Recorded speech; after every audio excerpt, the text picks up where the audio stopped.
Good afternoon. Call the meeting to order at 1:03. With that, the minutes from the December 1st meeting, everyone have a chance to review them. Are there any additions, corrections, deletions? Make a motion to accept them. Thank you. Do I have a second? For the moment, for the no. Dan, did you second? Okay. All in favor of accepting the minutes? Opposed? Minutes accepted. On to department reports, code enforcement. John? Good afternoon, everybody. Just a quick thing. We are over in the Burgoyne Avenue location now. Almost all settled over here, but we all are located over here. I emailed everybody on our email list, letting people know.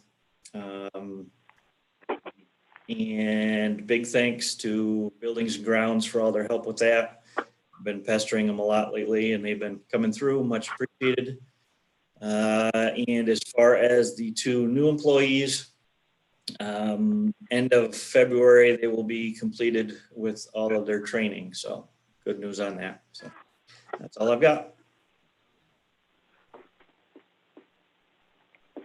And an email you sent out, you talked a little bit about installing fireplaces and wood stoves. You just want to talk about that a little bit? We've been getting some folks that kind of do that as an afterthought. They'll get a permit for it, or they use the plans or whatever and find out after the fact that they needed a permit for it. But we've been getting more and more folks that are basically installing the whole thing and then calling us. There's some scenarios where there's not just a final, there's other steps to it. So we're just asking folks to, they call us for those, find out what inspections they need, and then call us when they're ready. So just general announcement request. So Thanks, John. Anything else, John? Nope. Any questions for John? Okay. Happy New Year, everybody. Happy New Year, John. Thanks. 2021 should be better. Yeah. And all your guys are going to be trained. That's right. Start the week off. Thanks. Which is good. Thank you. District Attorney's Office, Tony Jordan. Thank you. Good afternoon. I like the smiley faces, Supervisor O'Brien. That was nice. So 2020 has certainly been a changing year for law enforcement. It started with the discovery and bail transformative changes, and then we certainly had our share of challenges with courts shutting down, et cetera. Just a couple of recaps along those lines. Being almost done with the year, we looked at our numbers and looking at just penal law, misdemeanors and felonies, and then DWIs. Our volume is up 2.7% over last year. We were just over 1,300 last year, and this year we're, as of right now, 1,368 penal law and felony misdemeanors, or penal law, misdemeanor and felonies. That doesn't include all the vehicle and traffic stuff that we do in local courts. So despite a 3 or 4 month pause in much of society, certainly the law enforcement work continued. Some of those numbers, I think I've talked about this after we were reopened, if you will. The numbers were down slightly through the pause through the end of June. And so we've made up a lot of ground in terms of the number of cases. Tony, at last month's meeting, Mike Mercurio from the Public Defender's Office mentioned that they were below their caseload cap. It doesn't sound like, from your analysis here, that you're in the same position that they are. No, I mean, our offices are certainly different. They have, as you mentioned, they have a caseload cap, which was implemented, I think, probably at the behest of Indigent Legal Services, maybe a year and a half, 2 years ago. As just a point of reference, that sets their caseload cap at about a third of the misdemeanor felony volume of what we have. The rest of those cases, I would bet 90% of them are picked up by assigned counsel, and probably the other 10% in Washington County would be by private attorneys. The other difference is when courts are shut down. Our experience, at least during the first 3.5 months shut down, and since December, is unless the cases are actually in court, there's really little to no activity on those cases. So, yeah, our numbers are up, but I think that's sort of principally the difference that you'll see between their experience versus ours. So in the time frame, your work continues because your arrests and violations go forward, and the public defender's office waits for those to get through the system. Yeah, and I mean, I think I'll touch on that in a little more detail in my third agenda item. But during the first shutdown, the governor in his executive order stayed all of the criminal procedure law timelines, including speedy trial, discovery, et cetera. And that has not happened during this most recent shutdown. And so that certainly is going to present a real problem and challenge in the coming months for our office. The other thing I touched on briefly was discovery. For those of you that want to remember back that long ago, 13 months ago, 12 months ago, we were talking to you about what we hoped to have accomplished through the efforts of IT and our planning. And we were just in the rollout test phase, and what in our office, we are now probably 90%, 95% paperless. Whereas a year ago, we were probably 10% paperless. So really, because of your investments through IT and our digital management systems that are in place, we've been able to accomplish the rapid turnaround in discovery, really without any disruption to case integrity. It certainly has been a challenge in terms of staffing, but those are things that we've been able to accomplish, meaning we have to turn everything over within 15 days of arraignment, which is a Herculean effort and is about, well, that's 100% of discovery within 15 days of every case, whereas all discovery would have been turned over in a very small percentage of cases before that. And so we looked at, what does that mean in sort of terms that might make sense when NIPD, which is that's the group that provides us with our case management system and our discovery management system. They were estimating, based on our caseload, that we would use about a terabyte of data storage for the year. And as of today, we're at 4.4 terabytes. So unless there's a few IT folks on who might understand that, but I was curious as to what that meant. So I looked at a data volume estimate site on Google. So it's only as good as the site I found. But that would equal, if that was all paper, that would equal over 337 million pages of paper, or 2,200 hours of HD video. So you can see just the volume of stuff. Much of it is, quite frankly, not all that relevant to anything, but that has to be moved in and moved out through this process. And really, IT's been a wonderful help in trying to help us adapt through the technology. And we were able to work through the shutdown and continue to get the discovery in, review it, redact where appropriate, and push it out. For those that like emails, that would be over 39,000 emails with, I think, 13,000 attachments. So it's a lot of stuff that exists that, quite frankly, probably heretofore was never looked at. And probably a lot of it's not even looked at yet, but it's stuff that we have to turn around and push out. Any questions on any of that? As it relates to the jail, I don't know if the sheriff is on bail reform. Based on our tally and tabulation, almost half of all arraignments have been for warrants in 2020. Some of those are for arrest warrants as opposed to bench warrants. The difference being a bench warrant is for someone who hasn't appeared in court, but you can start to see, that is at least one measure of the impact in terms of law enforcement and recycling people or not showing up. But we'll continue to track that in 2021. For court operations, some of you probably know this from your judges, but local courts have been all but shut down since early December, with the only activity they're permitted to do in person, bless you, Dana, is arraignments and preliminary hearings.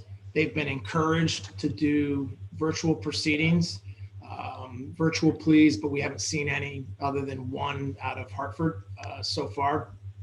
So that is just continuing. We're back where we were in the end of March, April, May, June, where cases are not moving forward, aren't being processed through, and are just sitting there. I don't know if there's any questions on any of that. I know locally the expenses when court isn't in session, all the mailings, it's $50-$60 a mailing.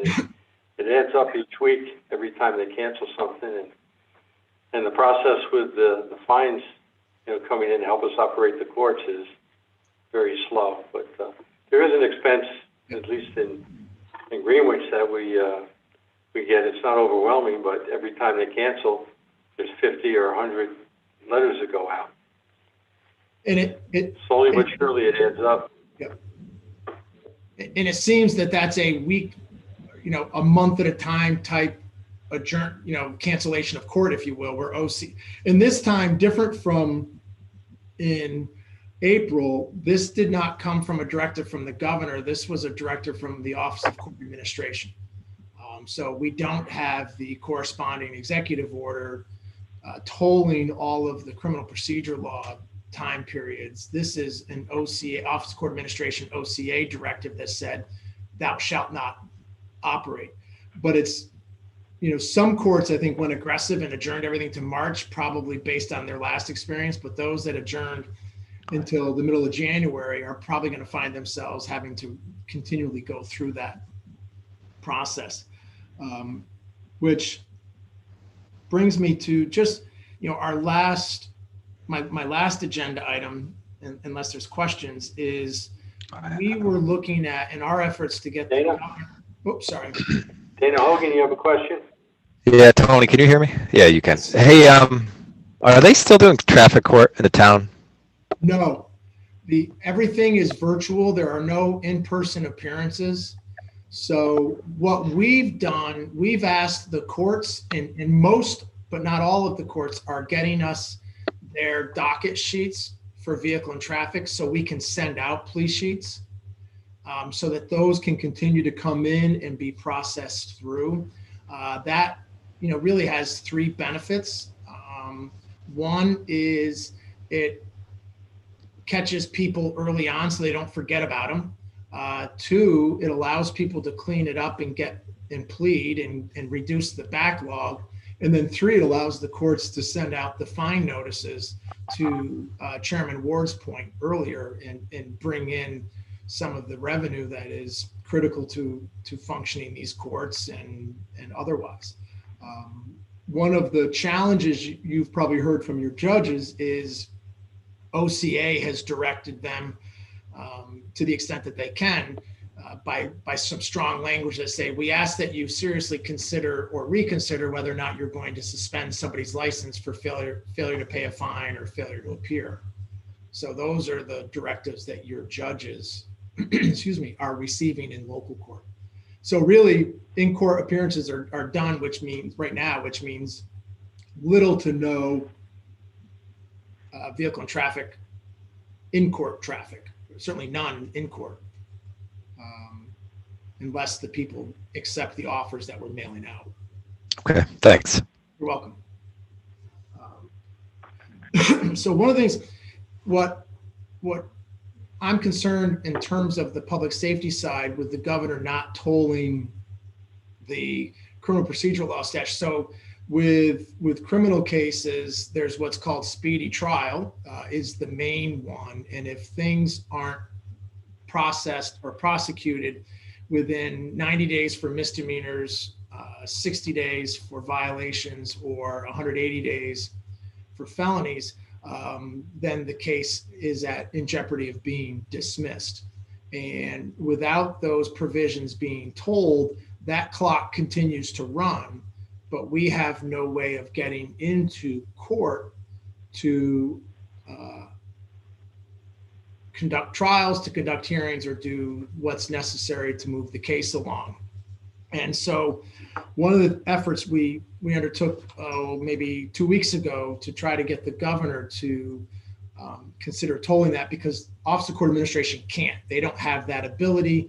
The governor does in terms of executive orders,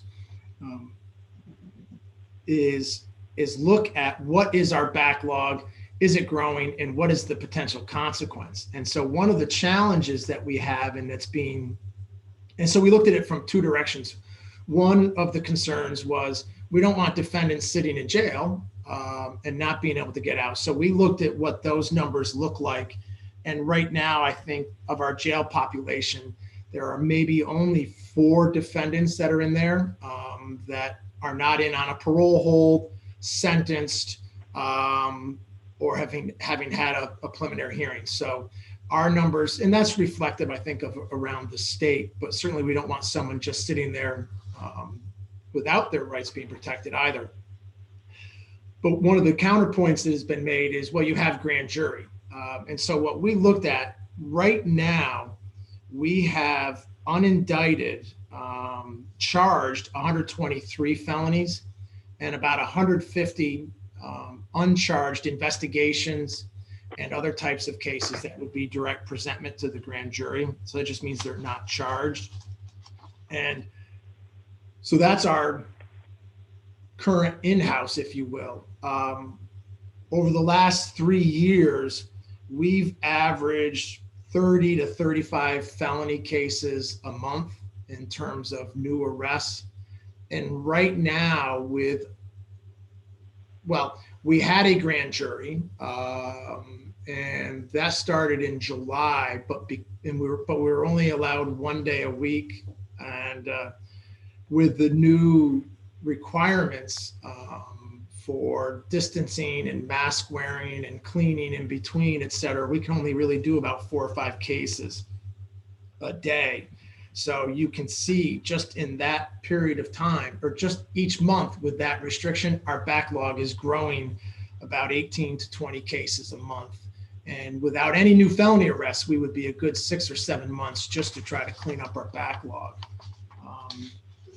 And to give you a sense of what some of those cases are, we have a couple of arson, 8 assaults, 34 domestic violence, 14 firearms, and 20 sex crimes. Those are what would be characterized as violent. And the non-violent, the largest is DWIs of 45 and drugs of 70. And so those are the types of cases that really dominate Washington County. And our concern as that backlog grows, defense counsel around the state, generally speaking, are just sort of sitting around waiting. There's no incentive for them to move cases. And so we anticipate not only the backlog just out of the reality of people who can't come into court, but also an explosion of motion practice where people are going to try to seek to have cases dismissed on speedy trial grounds. So just something that is floating under the surface, likely to rear its ugly head when courts reopen, and we're doing our best to prepare for it. That's one of the advantages with the discovery capabilities we have is at least we can keep that part moving, but there's only so much we can do without courts being in session. The other thing, misdemeanors, I think our backlog is over 470 cases. So there really is, as each day goes by with courts being closed, I know Supervisor Hogan sits in the busiest court, and you saw probably the volume of people sitting out in the parking lot each day, or if you were in Fort Edward or really any court, but just the number of people that are sitting waiting to come in during these daytime courts was amazing. And your judges all did really an admirable job of trying to balance safety and moving things along, but there's only so much could be done in any given court appearance. So that's the grim reality of where we find ourselves today, and just in terms of looking out into early 2021. So without them stopping the clock on the speedy trial, does that force you in a position of maybe doing some plea bargaining or doing some things to move the cases along you wouldn't normally do or want to do? I mean, it could. We're hoping to avoid it. Some of the cases I touched on, you can see those are the serious crimes where there are victims involved. So, those are certainly things that are the reality of what we'll find ourselves in, but we're certainly hoping to avoid that. We're hopeful that this week, what happened was the governor's executive order eliminated the hold on all of the CPL, criminal procedural law stuff outside the 5 boroughs, but it's still in effect for many cases in the metropolitan New York. So that expires on January 2nd. Much of what we see in New York is very city-centric. So, we're holding out hope that there is some movement this week to toll those provisions. Certainly, we've made suggestions as to how you can ensure protection of people that are incarcerated. So we're hopeful, but if not, then that will certainly create that likelihood. I think just looking at the way you're talking about the way the cases are accumulating, that at some point that I think probation and alternative sentencing is going to end up with a load of cases all at one time for them to deal with. I think the impact, goes down, past your office into probation and alternative sentencing. I think that's a great observation, because even if there's not a change in the types of offers we make, but it would be unrealistic to think it won't happen. Even if everything just remained the same, there's going to be a month or two, or now probably 3 months, where there's no resolution of cases that would have kind of come in gradually. So there's a natural inflow and outflow of cases. So you're right, there is going to be an inundation of pre-sentence investigations that have to be done. Supervision will have an awkward bubble that's going to come through the system for probation and alternatives to incarceration. Yep. Tony, anything else you'd like to add? I think one positive is we at least had, we still have just a high number of DWIs. They represent easily over 12%, 13% of our cases, but at least that number did go down over last year. And last year, if my memory serves me, was a significant jump over prior years. So we're down in terms of DWIs, maybe 15 to 20%. So that is a positive. I hope that's a trend that we can continue to see happen. Any questions for Tony? Yeah. Thank you, Tony.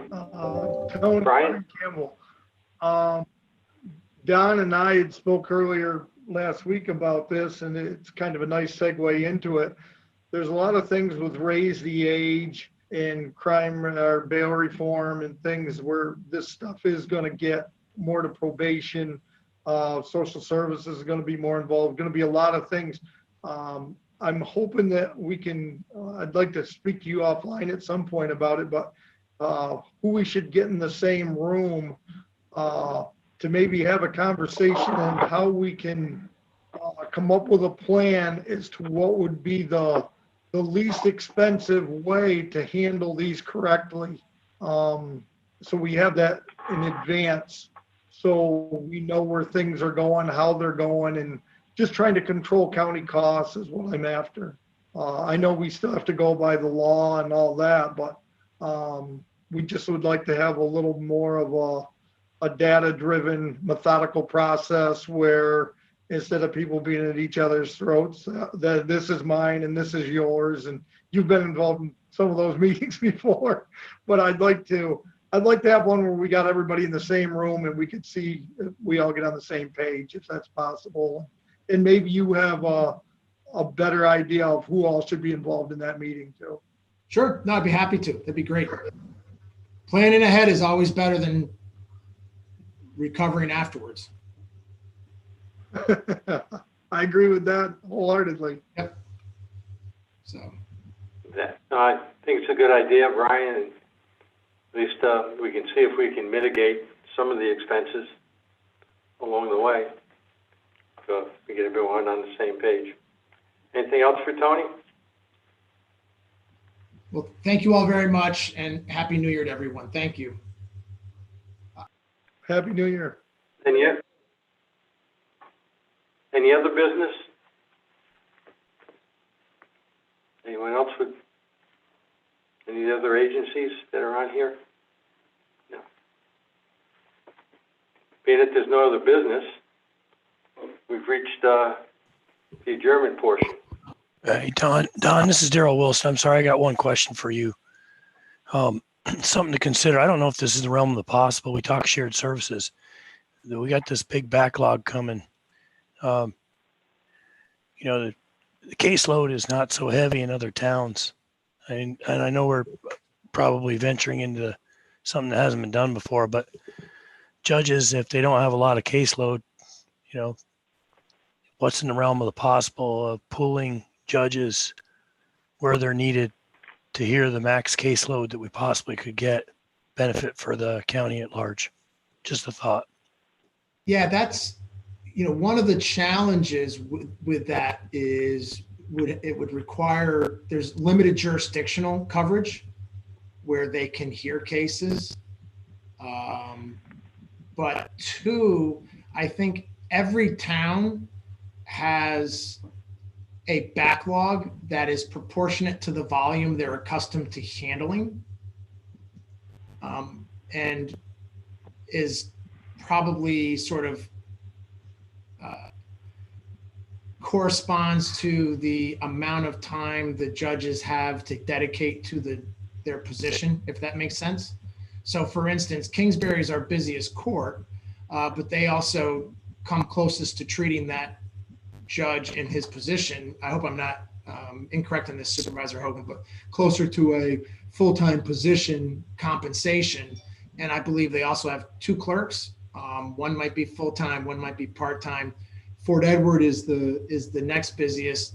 And so I think it kind of goes down that way. And then you get to smaller towns that have less volume, but they might not have a clerk, and they might. So I think you're going to have two impediments. One is jurisdictional, and two is, which is the major impediment, and two will be whether the judges would actually have the time to dedicate to help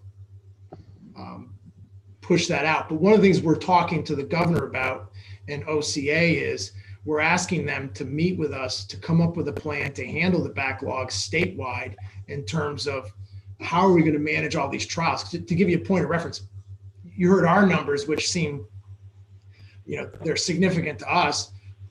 Manhattan has, I think, 8,000 open felonies that they have to push through. Now they also have 550 ADAs, but so that problem is statewide. But that's one thing we can do as part of these discussions is say you're going to give jurisdiction to. We're going to ask you to make that flexibility around the state with judges. We'll ask for that same sort of jurisdictional accommodation for local courts. I mean, I think that's something we have not discussed. So if we can remove that impediment, at least we might be able to get some judges who have the time to dedicate to assist. So that'd be, that's a good suggestion. Hopefully we can get the legislature to move on that.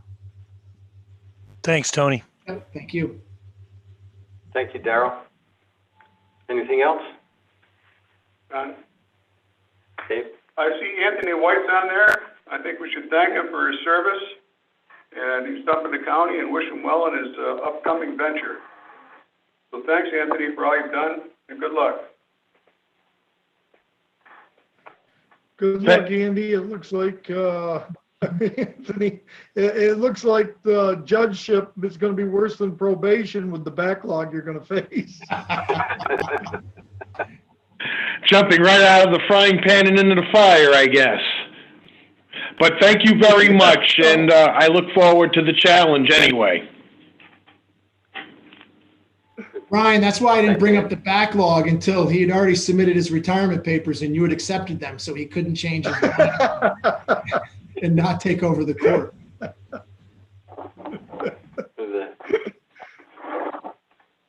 Good. Well, thanks again, and I hope everyone a happy and healthy new year. Same to you, Anthony. Same to you, Happy Anthony. New Year, everyone. Anything else? Okay. Need a motion to adjourn? So moved. Okay. Second. Sue, Dan, Dave, thank you. Meeting is adjourned. Thank you.